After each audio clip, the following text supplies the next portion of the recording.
Welcome to the Informed Simplicity Project, a place for learners. This is an episode I'm going to start off with a quote. Beware the charismatic speaker. This is the kind of person who spends all of their time talking, lecturing, weaving shimmering webs of ideas into the air. They're often quite eloquent and charismatic. Listening to them can be great fun, which is precisely the problem. Because in the end, passively listening to someone talk is really inefficient. It's an inefficient way to learn. We learn by doing, exploring, discovering for ourselves, by asking questions, interacting, engaging with ideas. And this is another reason why the Socratic method works so well. So this is a review of Esther Perel. She has a new TED type-ish talk out called The Power of Relational Intelligence. It's a phenomenal talk. She's very, very engaging. And basically she takes 20 minutes and lectures in front of a group of people, and she talks about how in modern society we have two main areas, right? We have the work life and we have our romantic life. And in both of these areas, we are putting more pressure and having higher expectations for these areas to fill parts of us, right? So in the romantic world, she says that we ask our partners to give us what an entire community used to give us. We ask our partners to be our playmate, our lover, our co-parent, right? Our soulmate, our best friend.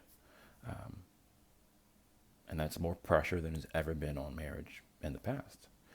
She says people go to work and they ask for their job to give them a sense of purpose, of fulfillment, a sense of passion. And that's more than we've ever asked any that we've asked of work in the past. And I think in some ways she's right. I don't doubt that she's tapping and plugging into the sort of cultural moment.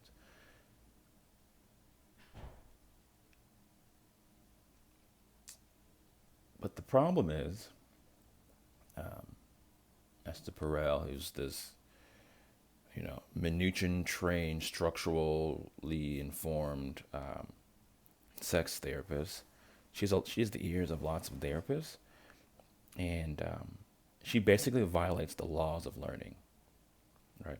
One of the laws of learning is that people, how can I say this? People need to know what to do. People need concise, clear feedback on how to move forward. Otherwise, they don't know what to do. And when we as teachers can't talk about the concise steps, we end up speaking in grand, overarching theories, right? I see this happening in the therapy room all the time, and I have to watch it. And even how I relate to my clients and to my students. I say, the goal of therapy, what I offer people, is a way to relate to themselves with compassion.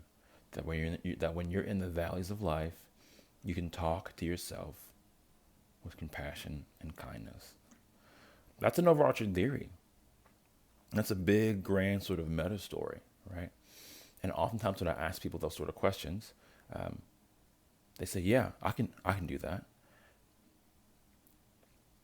But I know that I have to get really clear on what actually happens for them.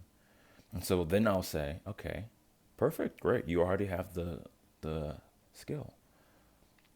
Take me back to the last time you were in a valley when things weren't going well."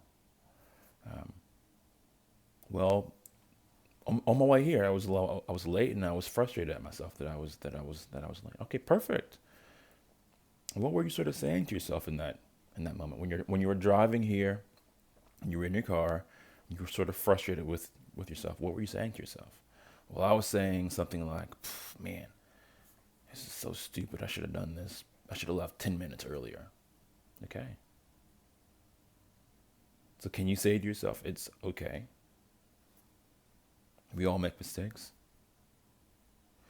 And that's where I get to see where people are in the process. Um, and I think that that level of specificity, of getting specific, of getting really clear on what happens for people in those small moments, is where we have to work as therapists. And even though I'm throwing shade on Esther Perel, um, I gotta say, I like her. She's really good at what she does. And I want to be as charismatic as she is one day. But what I think I want for us as therapists, as people trying to move the field forward, is to be able to clearly see the difference. And sometimes we do need to give charismatic speeches in order to pull people in. But let's not mistake that for actual training and learning. All right, love to hear you guys' thoughts. And I'll link to a few resources below. One is Dan Coyle, who talks a lot about learning and how really good coaches and teachers convey information. And for those of you who want to see Esther Perel dazzle us, I'll link to her video as well. All right, let me know what you think. Leave a comment. Talk to you later.